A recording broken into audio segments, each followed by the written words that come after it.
Al-Assad habló desde Moscú. ¿Por qué cayó su gobierno? En las horas finales previas a su partida, la cadena de mando en Damasco se deshilachan a una velocidad asombrosa. Según informes internos no difundidos antes, las brigadas más leales se vieron desconectadas entre sí por un sabotaje coordinado en las comunicaciones. Técnicos militares rusos advirtieron que las fuerzas opositoras, a las que Al-Assad tildaba de terroristas y golpistas, habían obtenido drones de última generación capaces de superar las defensas exteriores de la base aérea de Yemimim. Estos aparatos, camuflados e imposibles de rastrear con los sistemas convencionales, atacaron en oleadas, cerrando las rutas de reabastecimiento y aislando a los defensores. Los detalles a continuación. ¿Quieres saber cómo se puede fundar la patria grande? Mira el final del video. Bombazo. Al-Assad habló desde Moscú a solo unos días de que su partida de Damasco sacudiera los cimientos del panorama geopolítico en Medio Oriente. El depuesto presidente sirio Bashar al-Assad ha reaparecido públicamente para responder a las acusaciones de traición. Su mensaje busca no solo desmentir las versiones que lo tildan de haber abandonado a su ejército y a su pueblo, sino también perfilar una explicación más compleja de las presiones y circunstancias que lo llevaron a salir de Siria el pasado 8 de diciembre, mientras la comunidad internacional observa con asombro. Moscú se convierte en el escenario principal de un relato en el que Al-Assad insiste en que su intención era y sigue siendo continuar la lucha contra el terrorismo, enfrentándose a facciones a las que califica de golpistas y a las que responsabiliza del brutal deterioro de la seguridad interna. Además, permite entender el rol de Rusia con el complejo ajedrez del conflicto sirio y las razones que empujaron a esa potencia a exigir su inmediata evacuación, evitando así su captura o, peor aún, su eliminación a manos de grupos armados que en las últimas horas habrían conseguido peligrosos avances tácticos, incluidos los ataques con drones a la base militar rusa de Yemimim. Durante más de 2 décadas, Bashar al-Assad encabezó un gobierno que se presentó ante el mundo como la garantía de una Siria unificada y soberana. Sin embargo, la guerra civil siria se convirtió en uno de los conflictos más feroces y complejos del siglo XXI, con múltiples frentes e intereses cruzados que condenaron al país a un baño de sangre. La información difundida desde Moscú no solo reafirma su pertenencia al pueblo sirio y su deseo de recuperar una Siria libre e independiente, sino que viene acompañada de un vehemente rechazo a las acusaciones de cobardía o traición. Al-Assad enfatiza que jamás pensó en renunciar voluntariamente al poder ni en pedir asilo y que su salida de Damasco fue el resultado de una exigencia directa por parte de Moscú.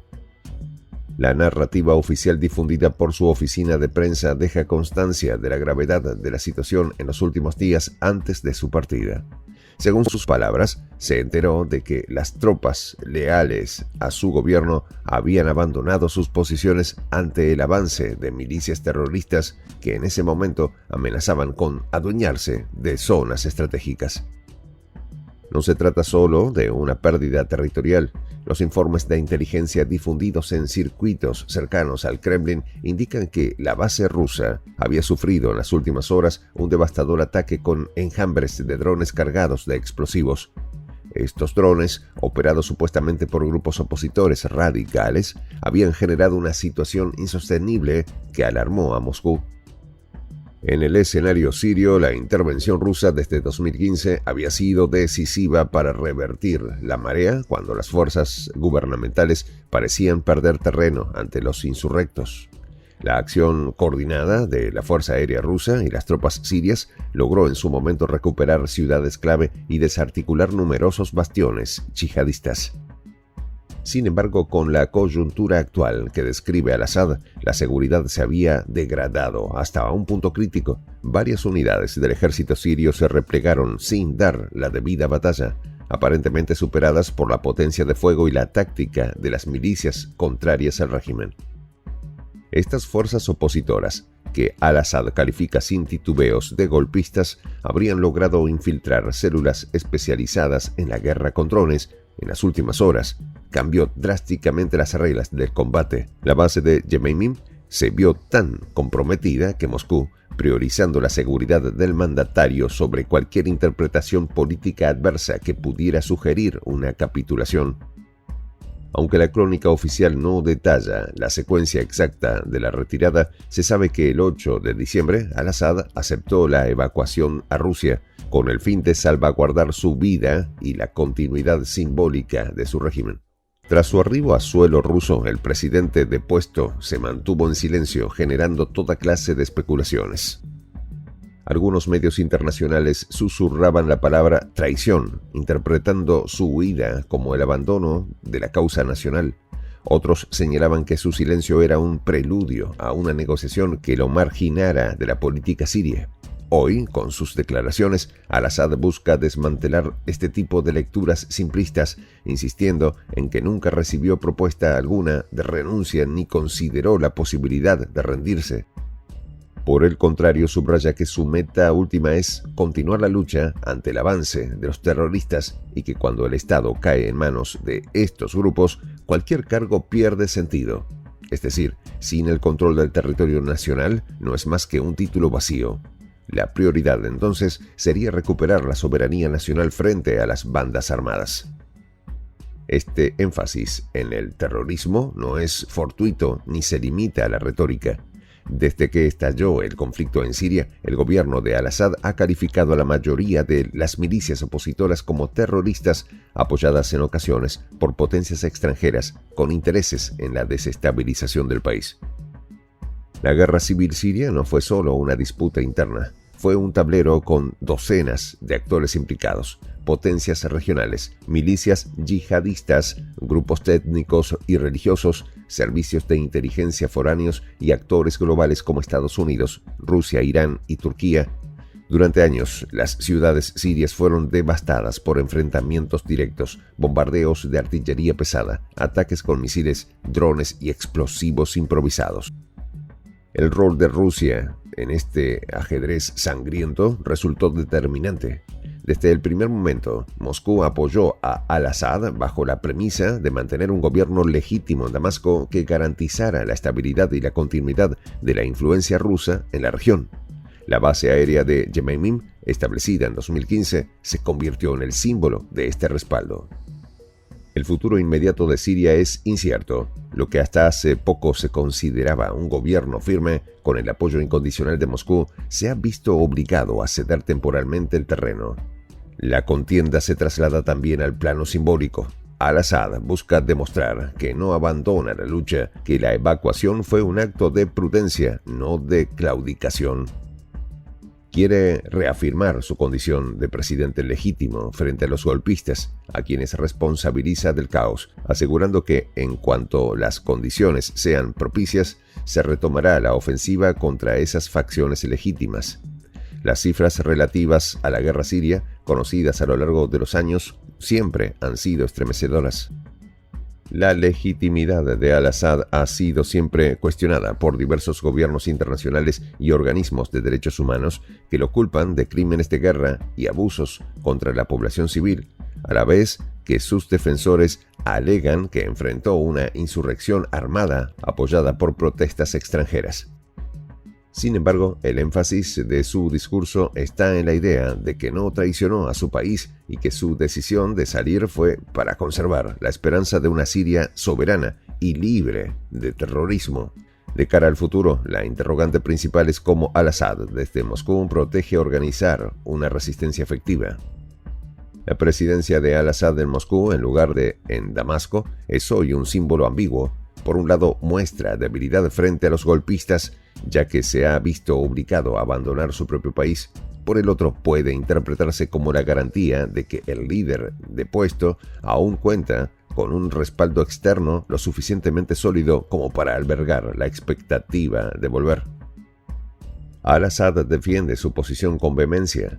No existe traición si el objetivo es preservar la nación de manos terroristas. No hay cobardía si la evacuación se realiza para reconstruir un proyecto político y militar desde un entorno menos hostil.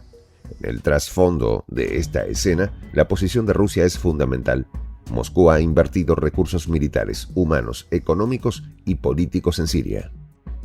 En conclusión, la intervención desde Moscú es un intento por reconstruir la narrativa, por negar cualquier acusación de traición y reafirmar la voluntad de combatir hasta el final. El mensaje está claro. Al-Assad no se considera a sí mismo un líder que abandonó a su pueblo, sino un presidente obligado a retirarse temporalmente ante la arremetida de grupos golpistas y terroristas. Defiende su posición y cuestiona con severidad a los insurrectos, a quienes atribuye la desestabilización del país y la ruptura del orden constitucional. Su esperanza recae en la convicción de que tarde o temprano Siria puede volver a ser libre e independiente, un país sin la sombra de los drones terroristas y sin la injerencia de facciones armadas ilegítimas que siembran el terror entre la población civil. En esta comunidad nos juntamos para, por ejemplo, conversar, interactuar, tener puntos de idea distintos, pero, por ejemplo, también tenemos un club de lectura donde leemos fragmentos de libros que consideramos que son importantes para crecer intelectualmente. También, por ejemplo, hacemos algo como lo que hace nuestro amigo el jefazo ahí en Bolivia. Les cuento la experiencia que me parece fascinante. Él tiene un restaurante ahí en Bolivia. Y en ese restaurante, ahí viene lo que tiene, un televisor.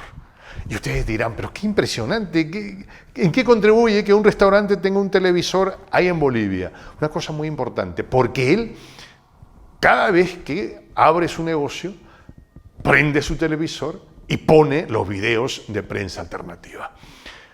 Con eso, todos los días, poco a poco, con pasos muy concretos, él hace que toda la gente que vaya a su restaurante vaya insumiendo el concepto de la patria grande. Y así, pasito a pasito, estamos construyendo la patria grande. Son esos pasos pequeños pero concretos que hacen posible que el proceso de la construcción de la patria grande sea algo que ya comenzó. Un hecho dinámico que no tiene retorno en la historia. Y de verdad a nosotros nos gustaría que tú seas parte de esa propuesta. ¿Qué tienes que hacer? Muy simple. Dale clic en el botón unirse. De hecho, al hacerlo también contribuirás con una pequeña cantidad de dinero que permitirá que Prensa Alternativa produzca más y mejores videos. De verdad que te esperamos.